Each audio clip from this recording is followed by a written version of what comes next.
Feliz y bendecido día, aprendiendo un curso de milagros.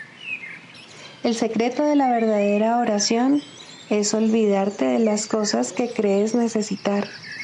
Pedir algo específico es igual que ver el pecado primero y luego perdonarlo. Del mismo modo, al orar pasas por alto tus necesidades específicas, tal como las ves, y las dejas en manos de Dios. Ahí se convierten en los regalos que le haces, pues le dicen que no antepondrás otros dioses a Él, ni que quieres otro amor que el suyo. Este libro es un comienzo, no un final.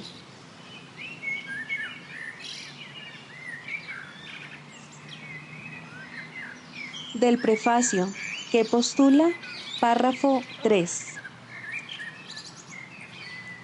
Del conocimiento y de la percepción surgen dos sistemas de pensamiento distintos que se oponen entre sí en todo. En el ámbito del conocimiento no existe ningún pensamiento aparte de Dios, porque Dios y su creación comparten una sola voluntad. El mundo de la percepción, por otra parte, se basa en la creencia en opuestos, en voluntades separadas y en el perpetuo conflicto que existe entre ellas y Dios.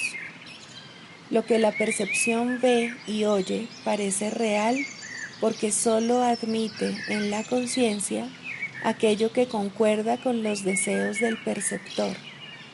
Esto da lugar a un mundo de ilusiones, mundo que es necesario defender sin descanso, precisamente porque no es real.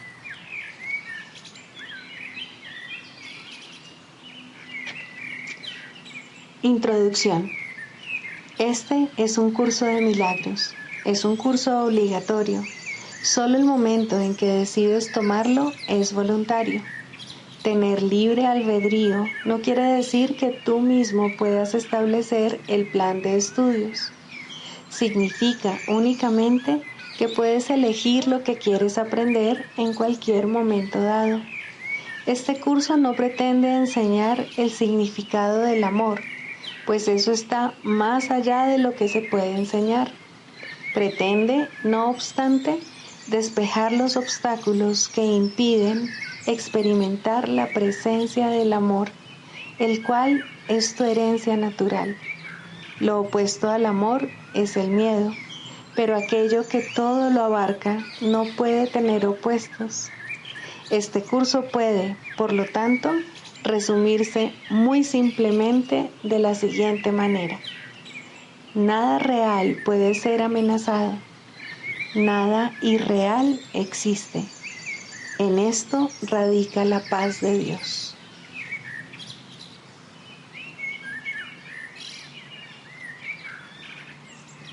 Capítulo 1. El significado de los milagros. Primero, principios de los milagros. Principio 43.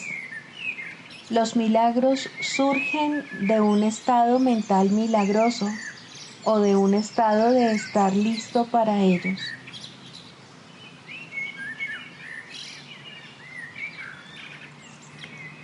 Capítulo 29. El despertar. 8. El anticristo. ¿Qué es un ídolo? ¿Crees saberlo?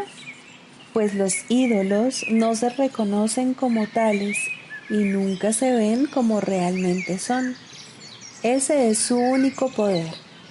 Su propósito es turbio y son a la vez temidos y venerados porque no sabes para qué son ni para qué se concibieron.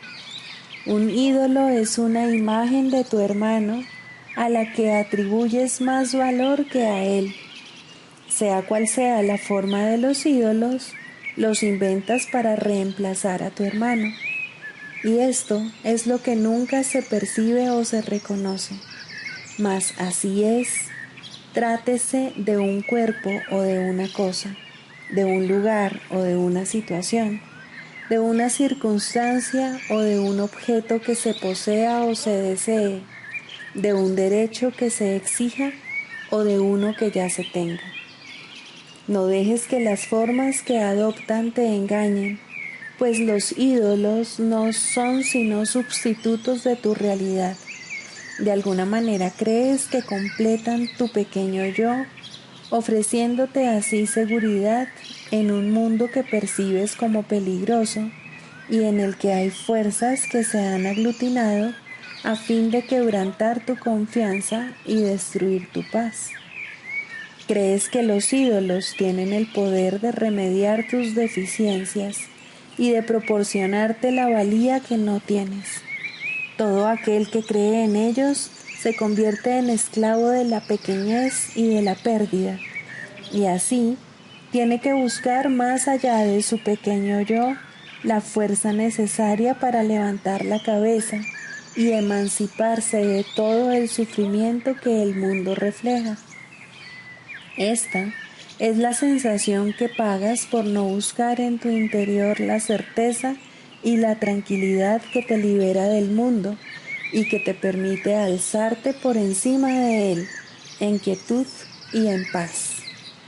Un ídolo es una falsa impresión o una creencia falsa, alguna forma de anticristo que constituye una brecha entre el Cristo y lo que tú ves.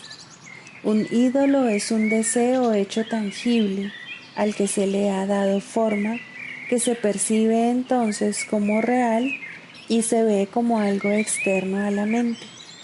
No obstante, sigue siendo un pensamiento y no puede abandonar la mente de la que procede, ni tampoco su forma es algo separado de la idea que representa. Toda forma de anticristo se opone a Cristo y pende ante su faz como un oscuro velo que parece separarte de él, dejándote solo y desamparado en las tinieblas. La luz, sin embargo, está ahí. Una nube no puede apagar el sol, ni un velo puede hacer desaparecer aquello que parece dividir, ni atenuar en lo más mínimo de la luz misma. Este mundo de ídolos es un velo que cubre la faz de Cristo, porque su propósito es separarte de tu hermano. Es un propósito tenebroso y temible, y, sin embargo, es un pensamiento que ni siquiera tiene el poder de cambiar una brizna de hierba de algo vivo a un signo de muerte. Su forma no está en ninguna parte, pues su fuente está en aquella parte de tu mente de la que Dios está ausente. ¿Dónde se encuentra este lugar del que se ha excluido y se ha mantenido aparte lo que está en todas partes? ¿Qué mano podría alzarse y obstruir los designios de Dios? ¿De quién es la voz que podría exigir que Él no entrase? Lo que se cree más que todo no es algo que deba hacerte temblar o que deba acobardarte.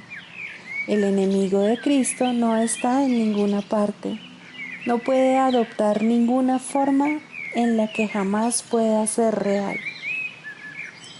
¿Qué es un ídolo?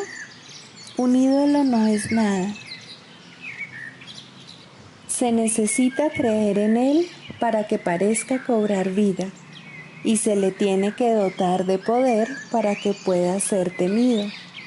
Su vida y su poder son el regalo que le da el que cree en él, y esto es lo que el milagro restituye a lo que sí tiene vida y poder, dignos del don del cielo y de la paz eterna. El milagro no restaura la verdad, que es la luz que el velo no pudo apagar. Simplemente descorre el velo y deja que la verdad brille libremente, al ser lo que es. La verdad no necesita que se crea en ello para ser lo que es, pues ha sido creada y, por lo tanto, es. Un ídolo se establece creyendo en él, y cuando la creencia se abandona, el ídolo muere. Esto es lo que es el anticristo, la extraña idea de que hay un poder más allá de la omnipotencia, un lugar más allá del infinito y un tiempo que trasciende lo eterno. Ahí el mundo de los ídolos ha sido establecido por la idea de que ese poder, lugar y tiempo tienen forma y de que configuran el mundo en el que lo imposible ha ocurrido. Ahí lo inmortal viene a morir, lo que todo lo abarca a sufrir pérdidas y lo eterno a convertirse en esclavo del tiempo. Ahí lo inmutable cambia y la paz de Dios, que Él otorgó para siempre a toda cosa viviente, da paso al caos. Y el Hijo de Dios, tan perfecto, impecable y amoroso como su Padre, viene a odiar por un tiempo, a padecer y finalmente a morir. ¿Dónde están los ídolos? En ninguna parte. ¿Podría haber brechas en lo que es infinito? ¿Podría haber un lugar en el que el tiempo pudiese interrumpir la eternidad? ¿Un paraje de obscuridad allí donde todo es luz o un sombrío nicho dentro de lo que es infinito no tiene un lugar donde poder existir? Los ídolos están más allá de donde Dios ha establecido todas las cosas para siempre y donde no dejó cabida para nada excepto su voluntad.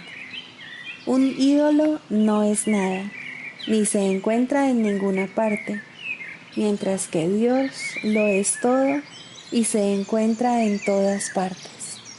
¿Cuál es, entonces, el propósito de los ídolos? ¿Cuál es su finalidad? Esta es la única pregunta para la que hay muchas respuestas, dependiendo de a quién se le haya preguntado.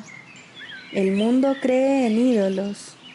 Nadie viene a él a menos que los haya venerado y trate todavía de buscar uno que aún le pueda ofrecer un regalo que la realidad no posee. Todo idólatra abriga la esperanza de que sus deidades especiales le han de dar más de lo que otras personas poseen. Tiene que ser más. No importa realmente de qué se trate. Más belleza, más inteligencia, más riqueza o incluso más aflicción o dolor. Pero para eso es un ídolo, para darte más de algo. Y cuando uno falla, otro viene a ocupar su lugar y tú esperas que te pueda conseguir más de otra cosa. No te dejes engañar por las formas en que esa otra cosa se manifiesta. Un ídolo es un medio para obtener más de algo, y eso es lo que va en contra de la voluntad de Dios. Dios no tiene muchos hijos, sino solo uno. ¿A cuál de ellos se le puede dar más y a cuál menos? En el cielo, el Hijo de Dios no podría por menos que reírse de la idea de que un ídolo pudiese interrumpir su paz. El Espíritu Santo habla en nombre de ese Hijo y te dice que los ídolos no tienen ningún propósito aquí, pues más que el cielo jamás podrás tener. Y si el cielo se encuentra en ti, ¿por qué ir en pos de ídolos que los menoscabarían, creyendo que te van a dar más de lo que Dios os otorgó a tu hermano y a ti, en cuanto que uno con él? Dios te dio todo lo que existe, y para asegurarse de que no lo pudieses perder, se lo dio también a toda cosa viviente. Y así, toda cosa viviente es parte de ti, así como de Él. Ningún ídolo puede hacer que seas más que Dios, mas nunca estarás satisfecho siendo menos.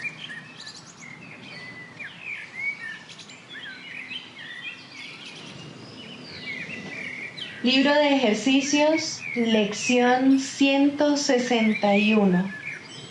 Dame tu bendición, Santo Hijo de Dios. Hoy vamos a practicar de manera diferente y a pronunciarnos en contra de nuestra ira, de modo que nuestros temores puedan desaparecer y darle cabida al amor. He aquí la salvación en las simples palabras con las que practicamos la idea de hoy. He aquí la respuesta a toda tentación, pues jamás puede dejar de darle la bienvenida al Cristo allí donde antes imperaban la ira y el miedo. Aquí se consuma la expiación, el mundo se transpone sin riesgo alguno y el cielo queda restaurado. He aquí la respuesta que te da la voz que habla por Dios. La condición natural de la mente es una de abstracción total, mas una parte de ella se ha vuelto antinatural. No ve todo como si fuese uno solo, sino que ve únicamente fragmentos del todo, pues solo de esa manera puede forjar el mundo parcial que tú ves. El propósito de la vista es mostrarte aquello que deseas ver. Todo lo que oyes le trae a la mente únicamente los sonidos que ésta desea oír. Así fue como surgió lo concreto. Y ahora son las cosas concretas las que tenemos que usar en nuestras prácticas. Se las entregamos al Espíritu Santo de manera que Él las pueda utilizar para un propósito diferente del que nosotros le conferimos. Él solo se puede valer para instruirnos de lo que nosotros hicimos, pero desde una perspectiva diferente, a fin de que podamos ver otro propósito en todo. Un hermano es todos los hermanos, y en cada mente se encuentran todas las mentes, pues todas las mentes son una. Esta es la verdad. No obstante, ¿aclaran estos pensamientos el significado de la creación? ¿Te brindan estas palabras perfecta claridad? ¿Qué parecen ser sino sonidos huecos, bellos tal vez, correctos en el sentimiento que expresan, aunque fundamentalmente incomprendidos e incomprensibles? La mente que se enseñó a sí misma a pensar de manera concreta ya no puede aprehender la abstracción en el sentido del abarcamiento total que ésta representa. Necesitamos poder ver un poco para poder aprender mucho. Nos parece que es el cuerpo el que coarta nuestra libertad, el que nos hace sufrir y el que finalmente acaba con nuestras vidas. Sin embargo, los cuerpos no son sino símbolos de una forma específica de miedo. El miedo desprovisto de símbolos no suscita respuesta alguna, pues los símbolos pueden representar lo que no tiene sentido. El amor, al ser verdad, no tiene necesidad de símbolos, pero el miedo, al ser falso, se aferra a lo concreto. Los cuerpos atacan, las mentes no. Este pensamiento nos hace pensar sin duda en el texto, en el que se subraya con frecuencia. Esta es la razón por la que los cuerpos se convierten tan fácilmente en símbolos del miedo. Se te ha instado en innumerables ocasiones a que mires más allá del cuerpo, pues lo que éste ve es el símbolo del enemigo del amor que la visión de Cristo no ve. El cuerpo es el blanco del ataque, ya que nadie piensa que lo que odia sea una mente. Sin embargo, ¿qué otra cosa sino la mente le ordena al cuerpo a que ataque? ¿Qué otra cosa podría ser la sede del miedo sino lo que piensa en el miedo? El odio es algo concreto. Tiene que tener un blanco. Tiene que percibir un enemigo de tal forma que éste se pueda tocar, ver, oír y finalmente matar. Cuando el odio se posa sobre algo, exige su muerte tan inequívocamente como la voz de Dios proclama que la muerte no existe. El miedo es insaciable y consume todo cuanto sus ojos contemplan, y al verse a sí mismo en todo, se siente impulsado a volverse contra sí mismo y destruirse. Quien ve a un hermano como un cuerpo, lo está viendo como el símbolo del miedo, y lo atacará, pues lo que contempla es su propio miedo proyectado fuera de sí mismo, listo para atacar y pidiendo a gritos volver a unirse a él otra vez. No subestimes la intensidad de la furia que puede producir el miedo que ha sido proyectado. Chilla de rabia y da zarpazos en el aire, deseando frenéticamente echarle mano a su hacedor y devorarlo. Esto es lo que contemplan los ojos del cuerpo en uno que el cielo tiene en gran estima, los ángeles aman y Dios creó perfecto. Esta es su realidad, y en la visión de Cristo su hermosura se ve reflejada de una manera tan santa y tan bella que apenas podrías contener el impulso de arrodillarte a sus pies. Mas en lugar de ello tomarás su mano, pues tú eres semejante a él en la visión que lo ve así. El ataque que lanzas contra él es lo que tu enemigo es, pues te impide percibir que en sus manos está tu salvación. Pídele únicamente eso y él te la dará. No le pidas que sea el símbolo de tu miedo. ¿Pedirías acaso que el amor se destruyese a sí mismo? ¿O preferirías que te fuese revelado y que te liberase? Hoy vamos a practicar de una manera que ya hemos intentado antes. Ya estás preparado y hoy te acercarás más a la visión de Cristo. Si te propones alcanzarla, hoy lo lograrás.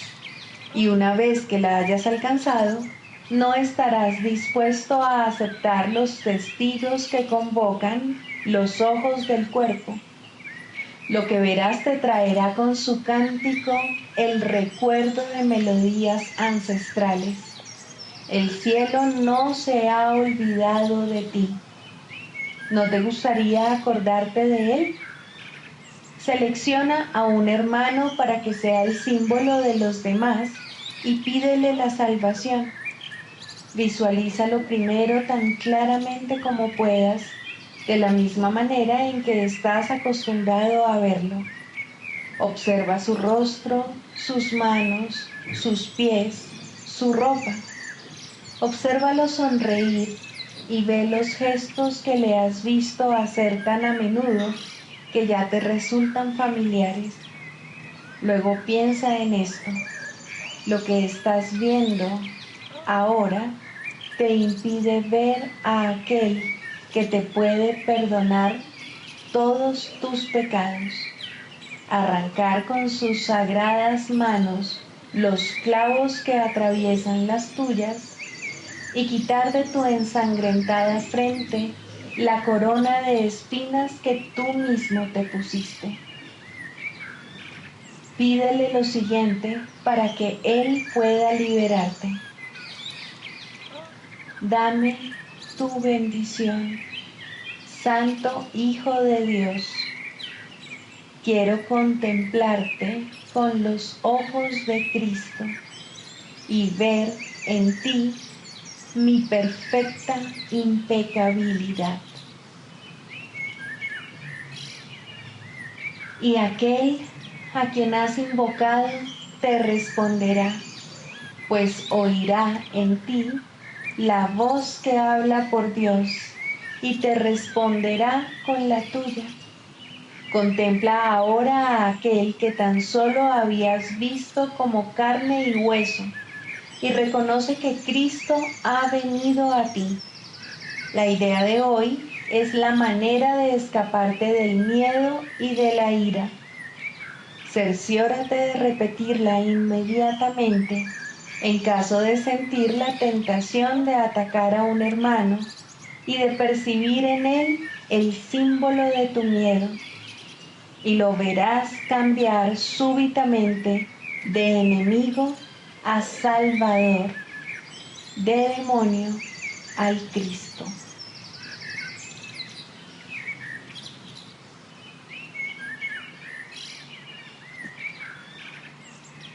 Características de los maestros de Dios. 10. Mentalidad abierta. El papel central que ocupa la mentalidad abierta, quizá el último de los atributos que el maestro de Dios adquiere, puede entenderse fácilmente cuando se reconoce la relación que guarda con el perdón. La mentalidad abierta procede de una ausencia de juicios. De la misma manera en que los juicios cierran la mente impidiéndole la entrada al Maestro de Dios, de igual modo la mentalidad abierta lo invita a entrar. De la misma manera en que la condenación juzga al Hijo de Dios como malvado, de igual modo la mentalidad abierta permite que sea juzgado por la voz de Dios en su nombre. De la misma manera en que la proyección de la culpabilidad sobre él lo enviaría al infierno, de igual modo la mentalidad abierta permite que la imagen de Cristo le sea extendida. Solo aquellos que tienen una mentalidad abierta pueden estar en paz, pues son los únicos que ven razones para ello. ¿Cómo perdonan los que tienen una mentalidad abierta? Han renunciado a todas las cosas que les impediría perdonar. Han abandonado realmente el mundo y han permitido que éste les sea restaurado con tal frescura y un júbilo tan glorioso que jamás hubiesen podido concebir un cambio así. Nada es ahora como era antes. Todo lo que antes parecía opaco y sin vida, ahora no hace sino refulgir. Lo que es más, todas las cosas les dan la bienvenida, ya que ha desaparecido toda sensación de amenaza. Ya no quedan tinieblas que oculten la faz de Cristo. Ya se ha logrado el objetivo. El perdón es la meta final del programa de estudios, pues allana el camino para lo que se encuentra más allá de todo aprendizaje. El programa de estudios no hace ningún esfuerzo por excederse de su verdadero objetivo. El perdón es su único objetivo, en el cual converge en última instancia todo aprendizaje. Ciertamente, eso es suficiente. Habrás notado que la lista de atributos de los maestros de Dios no incluye las características que constituyen la herencia del Hijo de Dios. Términos tales como amor, inocencia, perfección, conocimiento y verdad eterna no aparecen en este contexto, pues no serían apropiados aquí. Lo que Dios ha dado está tan remotamente alejado de nuestro programa de estudios que el aprendizaje no puede sino desaparecer ante su presencia. Sin embargo, mientras su presencia esté velada, el enfoque ha de centrarse necesariamente en el programa de estudios. La función de los maestros de Dios es llevar al mundo el verdadero aprendizaje. Propiamente dicho, lo que llevan es un desaprendizaje, que es a lo único que se le puede llamar verdadero aprendizaje en este mundo. A los maestros de Dios se les ha encomendado la función de llevar al mundo las buenas nuevas del completo perdón. Bienaventurados son, en verdad, pues son los portadores de la salvación.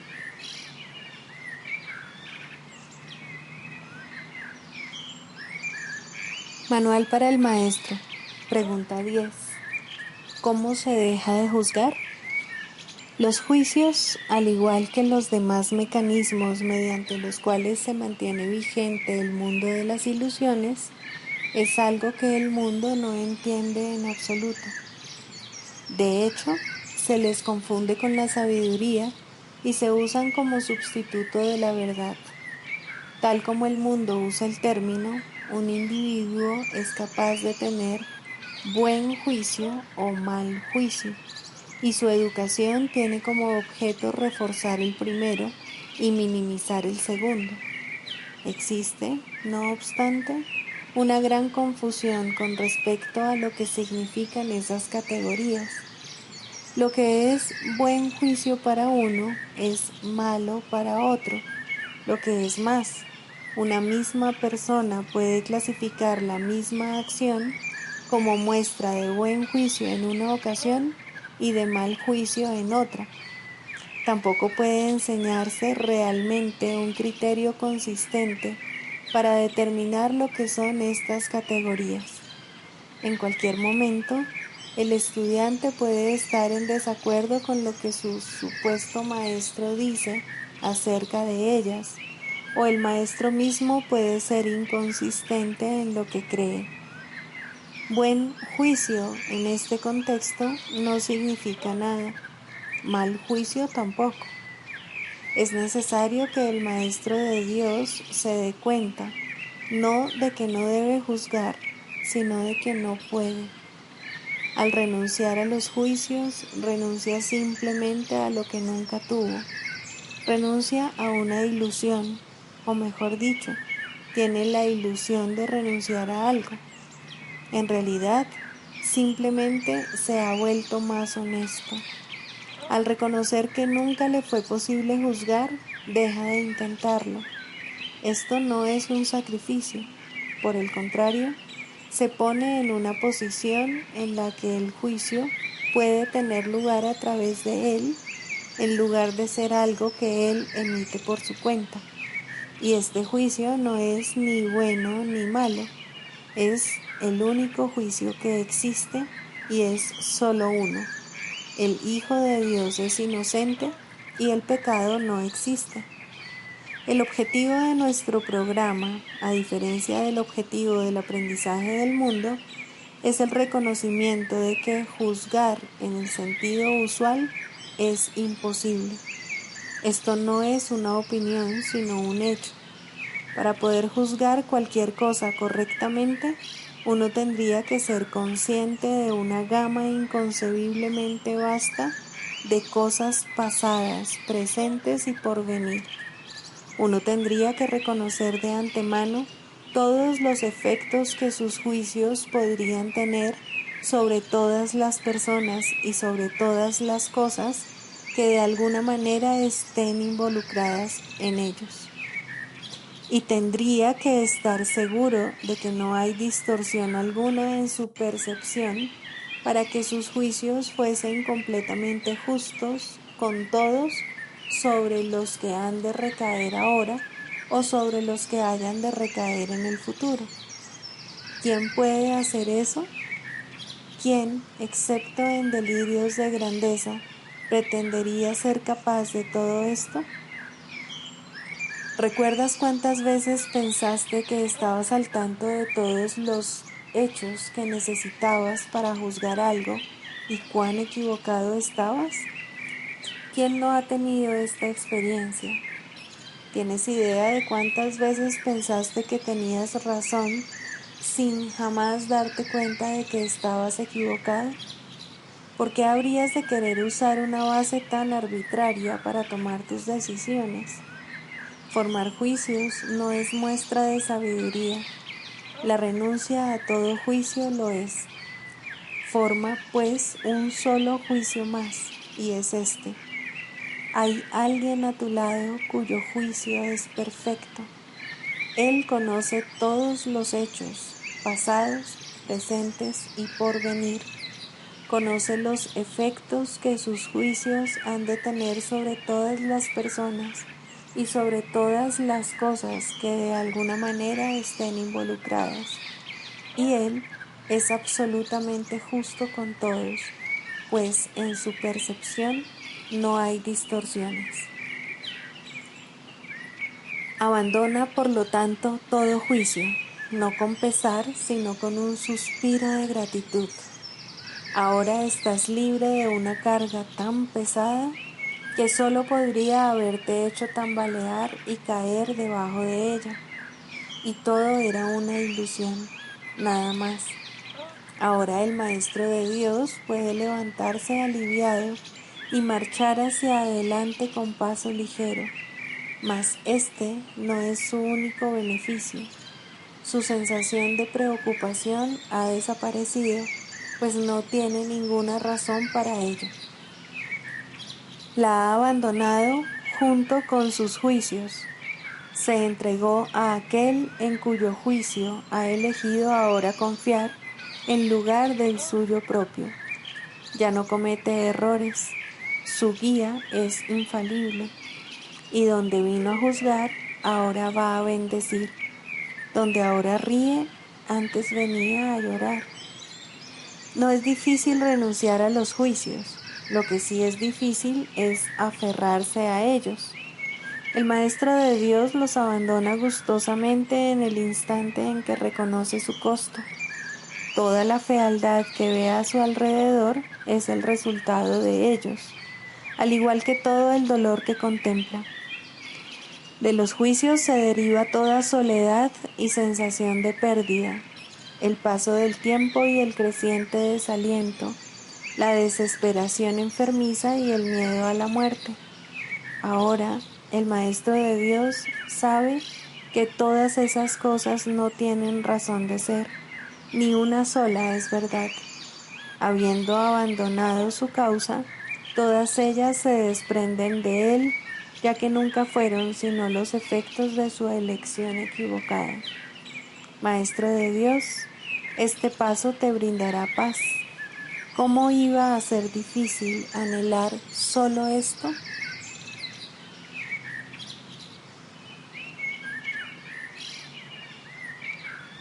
Clarificación de términos. Manual para el maestro. Clarificación de términos. 4. La percepción verdadera, el conocimiento. El mundo que ves no es más que la ilusión de un mundo. Dios no lo creó, pues lo que Él crea tiene que ser tan eterno como Él. En el mundo que ves, no obstante, no hay nada que haya de perdurar para siempre. Algunas cosas durarán en el tiempo algo más que otras, pero llegará el momento en el que a todo lo visible le llegue su fin. Los ojos del cuerpo no son, por lo tanto, el medio a través del cual se puede ver el mundo real, pues las ilusiones que contemplan solo pueden conducir a más ilusiones de la realidad. Y eso es lo que hacen, pues todo lo que los ojos del cuerpo ven, no solo no ha de durar, sino que además se presta a que se tengan pensamientos de pecado y culpabilidad. Todo lo que Dios creó, por otra parte, está por siempre libre de pecado y por ende, por siempre libre de culpabilidad. El conocimiento no es el remedio para la percepción falsa, puesto que al proceder de distintos niveles jamás pueden encontrarse. La única corrección posible para la percepción falsa es la percepción verdadera. Esta no perdurará, pero mientras dure, su propósito será sanar. La percepción verdadera es un remedio que se conoce por muchos nombres. El perdón, la salvación, la expiación y la percepción verdadera son todos una misma cosa. Son el comienzo de un proceso cuyo fin es conducir a la unicidad que los trasciende a todos. La percepción verdadera es el medio por el que se salva al mundo de las garras del pecado, pues el pecado no existe. Y esto es lo que la percepción verdadera ve. El mundo se yergue como un sólido muro ante la faz de Cristo, pero la percepción verdadera lo ve solo como un frágil velo, tan fácil de descorrer que no podría durar más de un instante. por fin se ve el mundo tal como es, y ahora no puede sino desaparecer, pues en su lugar ha quedado un espacio vacío que ha sido despejado y preparado. Donde antes se percibía destrucción, aparece ahora la faz de Cristo, y en ese instante el mundo queda olvidado y el tiempo acaba para siempre al disolverse el mundo en la nada de donde provino. Un mundo perdonado no puede durar mucho. Era la morada de los cuerpos, pero el perdón mira más allá de ellos. En eso radica su santidad. Así es como sana. El mundo de los cuerpos es el mundo del pecado, pues sólo si el cuerpo existiese sería posible el pecado. El pecado acarrea culpabilidad tan irremediablemente como el perdón acaba con ella.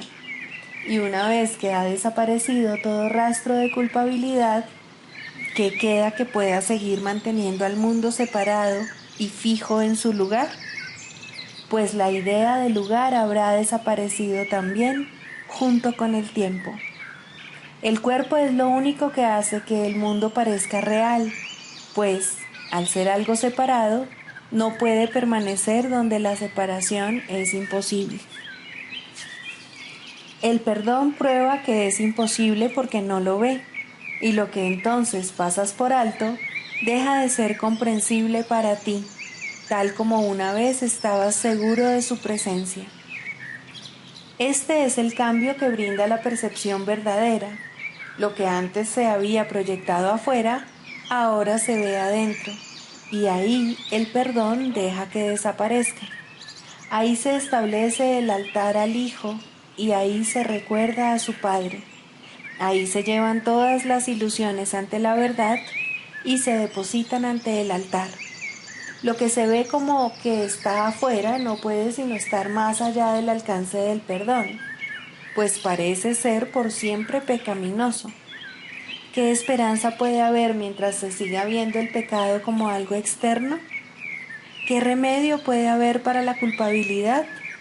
Mas, al ver a la culpabilidad y al perdón dentro de tu mente, estos se encuentran juntos por un instante, uno al lado del otro, ante un solo altar. Ahí, por fin, la enfermedad y su único remedio se unen en un destello de luz curativa. Dios ha venido a proclamar lo que es suyo. El perdón se ha consumado. Y ahora el conocimiento de Dios, inmutable, absoluto, puro y completamente comprensible, entra en su reino. Ya no hay percepción, ni falsa ni verdadera. Ya no hay perdón, pues su tarea ha finalizado. Ya no hay cuerpos, pues han desaparecido ante la deslumbrante luz del altar del Hijo de Dios. Dios sabe que ese altar es el suyo, así como el de su Hijo. Y ahí se unen, pues ahí el resplandor de la faz de Cristo ha hecho desaparecer el último instante del tiempo. Y ahora la última percepción del mundo no tiene propósito ni causa, pues ahí donde el recuerdo de Dios ha llegado finalmente, no hay jornada, ni creencia en el pecado, ni paredes, ni cuerpos. Y la sombría atracción de la culpabilidad y de la muerte se extingue para siempre. Oh hermanos míos, si tan solo supierais cuánta paz os envolverá y os mantendrá a salvo, puros y amados en la mente de Dios, no haríais más que apresuraros a encontraros con Él en su altar. Santificados sean vuestros nombres y el suyo, pues se unen ahí, en ese santo lugar. Ahí Él se inclina para elevaros hasta Él, liberándoos de las ilusiones para llevaros a la santidad, liberándoos del mundo para conduciros a la eternidad, liberándoos de todo temor y devolviéndoos al amor.